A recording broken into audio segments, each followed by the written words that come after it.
നമസ്കാരം. എല്ലാവർക്കും സ്വാഗതം. ഇന്ന് നമ്മൾ സംസാരിക്കാൻ പോകുന്ന വിഷയം എല്ലാ ജീവികളോടും ദയാലുവായിരിക്കുക എന്നതാണ്.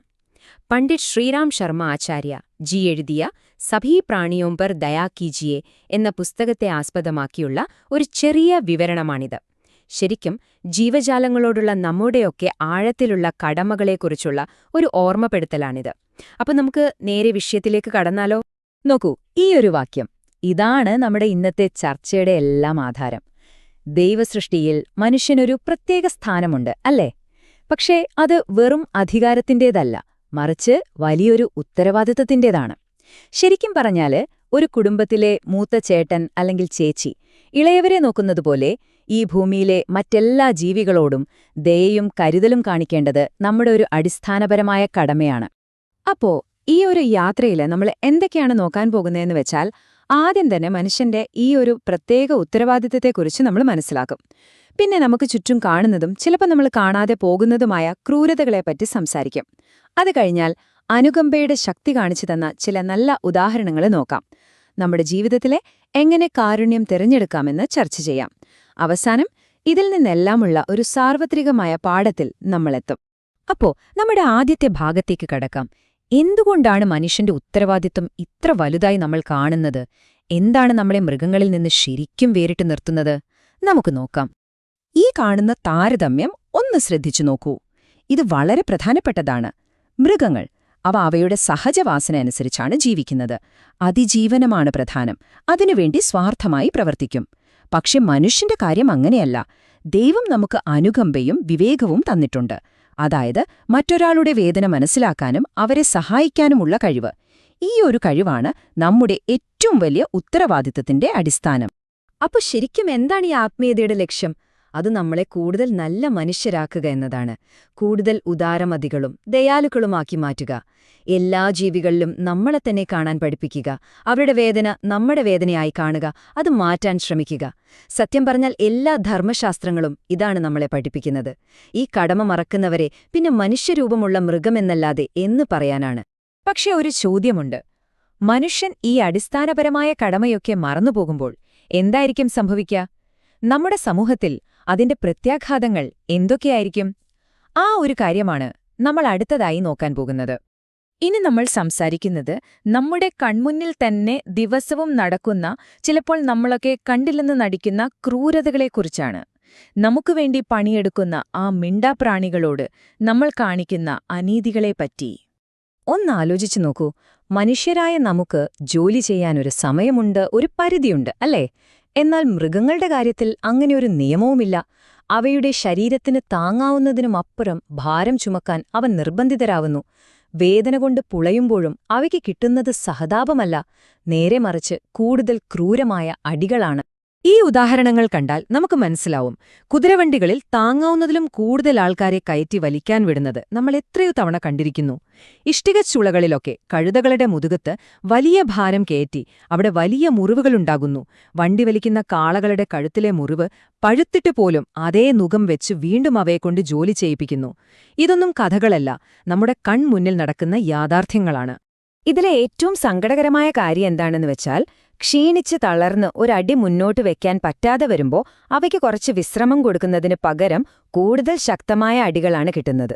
ഈ പീഡനം ഇങ്ങനെ തുടരുമ്പോൾ ആ പാവം ജീവികൾ പതുക്കെ പതുക്കെ അകാല മരണത്തിലേക്ക് പോവാണ്. ഇത് മനുഷ്യത്വത്തിന് നേരെയുള്ളൊരു വെല്ലുവിളിയല്ലേ? ഇതുവരെ നമ്മൾ കണ്ടത് കൺമുന്നിലുള്ള ക്രൂരതകളാണ്. ഇനി നമുക്ക് നമ്മുടെയൊക്കെ ആഡംബരങ്ങൾക്കും ഫാഷനും വേണ്ടി കണ്ണിനു മറവിൽ നടക്കുന്ന ചില ഭയാനകമായ കാര്യങ്ങൾ നോക്കാം. പലപ്പോഴും നമ്മൾ അറിയാതെ പോകുന്നവ. നല്ല ഭംഗിയുള്ള പട്ടുവസ്ത്രങ്ങൾ നമുക്കെല്ലാവർക്കും ഇഷ്ടമാണ്. പക്ഷേ അതെങ്ങനെയാണ് ഉണ്ടാക്കുന്നതെന്ന് എപ്പോഴെങ്കിലും ചിന്തിച്ചിട്ടുണ്ടോ? ഒരു പട്ടുനൂൽ പുഴു അതിന്റെ കുക്കൂൺ ഉണ്ടാക്കിക്കഴിഞ്ഞാൽ ആ നൂലിന്റെ ഭംഗി ഒട്ടും പോവാതിരിക്കാൻ വേണ്ടി ജീവനുള്ള ആ പുഴുവിനെ ചുട്ടു തിളയ്ക്കുന്ന വെള്ളത്തിലിട്ട് കൊല്ലുകയാണ് ചെയ്യുന്നത്. അതെ, തിളച്ച വെള്ളത്തിൽ ജീവനോടെ വേവിക്കുകയാണ്. അസഹനീയമായ വേദന സഹിച്ചാണ് ആ ജീവി മരിക്കുന്നത്. അതിനുശേഷമാണ് അതിന്റെ ശരീരത്തിൽ നിന്ന് ആ പട്ടുനൂൽ വേർതിരിച്ചെടുക്കുന്നത്. പട്ട് മാത്രമല്ല കേട്ടോ, ഇതുപോലെ ഒരുപാട് ഉൽപ്പന്നങ്ങളുണ്ട്. ഉദാഹരണത്തിന് കസ്തൂരി. അത് കിട്ടുന്നത് മാനിനെ കൊന്നിട്ടാണ്. നമ്മൾ ഉപയോഗിക്കുന്ന തുകൽ ഉൽപ്പന്നങ്ങളിൽ ഭൂരിഭാഗവും മൃഗങ്ങളെ കശാപ്പ് ചെയ്ത് കിട്ടുന്നതാണ്. പശുവിനെ കൊന്ന് അതിന്റെ വാലുകൊണ്ടാണ് ചാമരമെന്ന് വിശറിയുണ്ടാക്കുന്നത്. ഓരോ വർഷവും ലക്ഷക്കണക്കിന് കുറുക്കന്മാരെയും മറ്റു മൃഗങ്ങളെയുമാണ് രോമക്കുപ്പായങ്ങൾക്കും ഫാഷൻ ഉൽപ്പന്നങ്ങൾക്കുമായി കൊന്നൊടുക്കുന്നത്. ഇതിന്റെയൊക്കെ കണക്കെടുത്താൽ നമ്മൾ ഞെട്ടിപ്പോകും. ഈ വാക്യം നമ്മൾ ഓരോരുത്തരും ഒന്നിരുത്തി ചിന്തിക്കണം. എണ്ണമറ്റ ജീവികളുടെ വേദനയിൽ നിന്നും രക്തത്തിൽ നിന്നും ഉണ്ടാക്കിയ ഒരു വസ്ത്രം ധരിച്ചു നടക്കുന്നതിൽ അഭിമാനിക്കാൻ എന്താണുള്ളത്? അത് ശരിക്കും ലജ്ജിക്കേണ്ട ഒരു കാര്യമല്ലേ?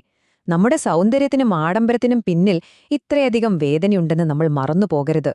ഇത്രയും നേരം നമ്മൾ സംസാരിച്ചത് ക്രൂരതയുടെ കഥകളാണ്, കുറച്ച് വിഷമം തോന്നുന്ന കാര്യങ്ങൾ. ഇനി നമുക്ക് ഇതിന്റെ മറുവശം കാണാം. ദയയും അനുകമ്പയും എത്ര വലിയൊരു ശക്തിയാണെന്ന് സ്വന്തം ജീവിതം കൊണ്ട് തെളിയിച്ച ചില മഹത് വ്യക്തികളുടെ കഥകളിലേക്ക് പോകാം. ഇന്ത്യയുടെ ഉരുക്കുമനുഷ്യൻ എന്നറിയപ്പെടുന്ന സർദാർ പട്ടേലിന്റെ ജീവിതത്തിലെ ഒരു സംഭവമാണ്. ഒരിക്കൽ അദ്ദേഹം പരിക്കേറ്റ് രക്തം വാർന്നൊളിക്കുന്ന ഒരു നായയെ തോളിലേറ്റി നടക്കുകയായിരുന്നു. വഴിയിൽ കണ്ട ഒരുപാട് വണ്ടികളോട് സഹായം ചോദിച്ചു. പക്ഷെ ആരും നിർത്തിയില്ല. അവസാനം അദ്ദേഹം 22 മൈൽ ദൂരം കാൽനടയായി സഞ്ചരിച്ച് ആ നായയെ മൃഗാശുപത്രിയിലെത്തിച്ചു. ആലോചിച്ചു നോക്കൂ, ഉരുക്കുമനുഷ്യൻ എന്ന് വിളിക്കുന്ന ആളുടെ ഹൃദയത്തിലെ ആ ആർദ്രത. ഇതുപോലൊരു കഥയാണ് അമേരിക്കൻ പ്രസിഡന്റ് എബ്രഹാം ലിങ്കന്റേത്. അദ്ദേഹം തന്റെ കാറിൽ പാർലമെന്റിലേക്ക് പോവുകയായിരുന്നു. അപ്പോഴാണ് വഴിയരികിൽ ഒരു പന്നിക്കുട്ടി ചെളിയിൽ പുതഞ്ഞുകിടക്കുന്നത് കാണുന്നത്. ഒരു നിമിഷം പോലും അദ്ദേഹം ആലോചിച്ചില്ല. തന്റെ വില കൂടിയ വസ്ത്രം മോശമാകുമെന്നോർക്കാതെ കാറിൽ നിന്നിറങ്ങി ആ പാവം ജീവിയെ രക്ഷിച്ചു. ഒരു ചെറിയ ജീവന്റെ വില സ്വന്തം പദവിയേക്കാളും എത്രയോ വലുതാണെന്ന് അദ്ദേഹം ആ പ്രവൃത്തിയിലൂടെ നമുക്ക് കാണിച്ചു തന്നു. ഇനി ഒരു ചെറിയ കഥ കേൾക്കാം. ഒരു പരുന്ത് ഒരു പ്രാവിനെ പേടിപ്പിച്ച് അഹങ്കാരത്തോടെ പറഞ്ഞു, "എനിക്ക് നിന്നെ എപ്പോ വേണമെങ്കിലും കൊന്നു തിന്നാനുള്ള ശക്തിയുണ്ട്." ഇത് കേട്ട ആ പ്രാവ് തിരിച്ചു ചോദിച്ചൊരു മറുപടിയുണ്ട്. എന്താണെന്നറിയാമോ? പ്രാവ് പറഞ്ഞു, "കൊല്ലുന്നത് വലിയ കാര്യമൊന്നുമല്ല. നിങ്ങൾക്കാർക്കെങ്കിലും ഒരു ജീവൻ നൽകാൻ പറ്റുമോ? അങ്ങനെ ചെയ്താൽ ഞാൻ നിങ്ങളുടെ ശക്തിയെ അംഗീകരിക്കാം." ഇത് കേട്ടതും പരുന്തിന് തല താഴ്ത്തേണ്ടി വന്നു. എന്തൊരു മനോഹരമായ ചിന്തയാണല്ലേ! നശിപ്പിക്കുന്നതിലല്ല, സംരക്ഷിക്കുന്നതിലാണ് യഥാർത്ഥ ശക്തിയിരിക്കുന്നത്. ശ്രീബുദ്ധന്റെ ജീവിതത്തിൽ നിന്നുള്ള ഈ ഉദാഹരണം നോക്കൂ. അദ്ദേഹം ഗാഢമായ ധ്യാനത്തിലിരിക്കുമ്പോൾ വെയിലും മഴയും കൊള്ളാതിരിക്കാൻ മുചലിന്ദൻ എന്നൊരു സർപ്പരാജാവ് തന്റെ പത്തി വിരിച്ച് അദ്ദേഹത്തിനൊരു കുടയായി നിന്നു. ഇതിൽ നിന്ന് നമ്മൾ എന്താണ് മനസ്സിലാക്കേണ്ടത്? നമ്മൾ എല്ലാ ജീവികളോടും സ്നേഹത്തോടെയും ദയയോടെയും പെരുമാറിയാൽ നമ്മൾ ഭയക്കുന്ന ജീവികൾ പോലും നമ്മളെ ദ്രോഹിക്കില്ല. പകരം അവ നമ്മളെ സംരക്ഷിക്കും. ഈ മഹത്തായ ഉദാഹരണങ്ങളെല്ലാം നമുക്കൊരു പ്രചോദനമാകട്ടെ. ഇനി നമ്മുടെയൊക്കെ ജീവിതത്തിൽ എങ്ങനെ ഈ അനുകമ്പ പ്രാവർത്തികമാക്കാം എന്ന് നോക്കാം. എങ്ങനെയാണ് നമുക്ക് അർത്ഥവത്തായ മാറ്റങ്ങൾ കൊണ്ടുവരാൻ കഴിയുക? നമുക്ക് ചെയ്യാൻ പറ്റുന്ന കുറച്ച് ലളിതമായ കാര്യങ്ങളാണിത്. ഒന്നാമതായി, തുകൽ ഉൽപ്പന്നങ്ങൾ വാങ്ങുന്നതിനു പകരം റബ്ബർ, ക്യാൻവാസ് പോലുള്ളവ തിരഞ്ഞെടുക്കാം. രണ്ടാമതായി, ഹിംസയില്ലാത്ത അഹിംസപ്പെട്ട് എന്നു പറയുന്നൊരു തരം പട്ടുമുണ്ട്, അതുപയോഗിക്കാം. പക്ഷികളെ കൂട്ടിലിടച്ച് അവയുടെ സ്വാതന്ത്ര്യം ഇല്ലാതാക്കരുത്. അതുപോലെ ഭാരം ചുമക്കുന്ന മൃഗങ്ങൾക്ക് മുറിവുണ്ടെങ്കിൽ ആ മുറിവ് ഉണങ്ങുന്നതുവരെ അവയെ വിശ്രമിക്കാൻ അനുവദിക്കുക. ഈ ചെറിയ മാറ്റങ്ങൾ പോലും വലിയൊരു സ്വാധീനമുണ്ടാക്കും. ഇത് വളരെ പ്രധാനപ്പെട്ടൊരു കാര്യമാണ്. നമ്മുടെയൊക്കെ വീടുകളില് നമുക്കുവേണ്ടി ജീവിതകാലം മുഴുവൻ പണിയെടുത്ത മൃഗങ്ങൾ, അവയ്ക്ക് പ്രായമാകുമ്പോൾ അവയെ ഉപേക്ഷിക്കുന്നത് വലിയൊരു നന്ദികേടാണ്.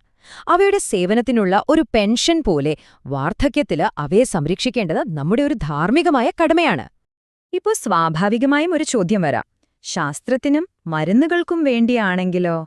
മൃഗങ്ങളെ ഉപയോഗിക്കുന്നത് അത്യാവശ്യമല്ലേ? നമുക്ക് ആ വിഷയത്തിലേക്ക് ഒന്ന് നോക്കാം. സത്യം പറഞ്ഞാൽ കോടിക്കണക്കിന് മൃഗങ്ങളെയാണ് ഓരോ ദിവസവും പരീക്ഷണങ്ങൾക്കായി അതിക്രൂരമായി കൊല്ലുന്നത്. അവയെ തിളപ്പിക്കുകയും കത്തിക്കുകയും കീറിമുറിക്കുകയും ഒക്കെ ചെയ്യുന്നു. എന്നാൽ നമ്മൾ മനസ്സിലാക്കേണ്ട ഒരു കാര്യമുണ്ട്. ഇന്ന് ഏത് രോഗത്തിനും ഹിംസയില്ലാത്ത സസ്യാധിഷ്ഠിതമായ ബദൽ മരുന്നുകൾ ലഭ്യമാണ്. ഒരു ജീവിയെ കൊന്നുണ്ടാക്കുന്ന മരുന്ന് കഴിക്കുന്നത് നമ്മുടെ ശരീരത്തിന് താൽക്കാലികമായി ഗുണം ചെയ്തേക്കാം, പക്ഷേ അത് നമ്മുടെ ആത്മാവിനൊരിക്കലും ഗുണം ചെയ്യില്ല. അങ്ങനെ നമ്മൾ ഈ വിശകലനത്തിന്റെ അവസാന ഭാഗത്തേക്ക് കടക്കുകയാണ്.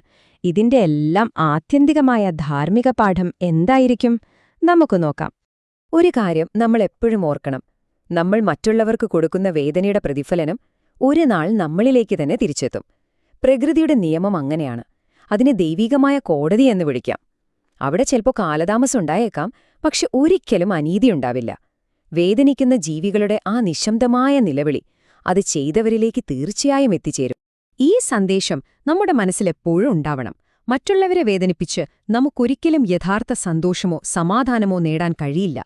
നമ്മുടെ ക്ഷേമം മറ്റൊരു ജീവിയുടെ കഷ്ടപ്പാടിനു മുകളിൽ കെട്ടിപ്പടുക്കാൻ നോക്കിയാൽ അതൊരിക്കലും നിലനിൽക്കില്ല.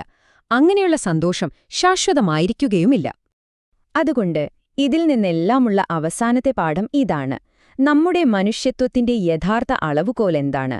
നമ്മൾ എത്ര ശക്തരാണെന്നുള്ളതല്ല, മറിച്ച് നമ്മളെക്കാൾ ദുർബലരായവരോട് നമ്മൾ എത്രത്തോളം അനുകമ്പ കാണിക്കുന്നു എന്നതാണ്. നമ്മുടെ ആത്മീയമായ വളർച്ചയുടെയും യഥാർത്ഥ ജ്ഞാനോദയത്തിന്റെയും വഴി തുടങ്ങുന്നത് എല്ലാ ജീവജാലങ്ങളോടും ദയ കാണിക്കുന്നതിലൂടെയാണ്. ഈയൊരു ചിന്ത എല്ലാവരുടെയും മനസ്സിൽ ഉണ്ടാകട്ടെയെന്ന് ആശംസിച്ചുകൊണ്ട് നിർത്തുന്നു. നന്ദി.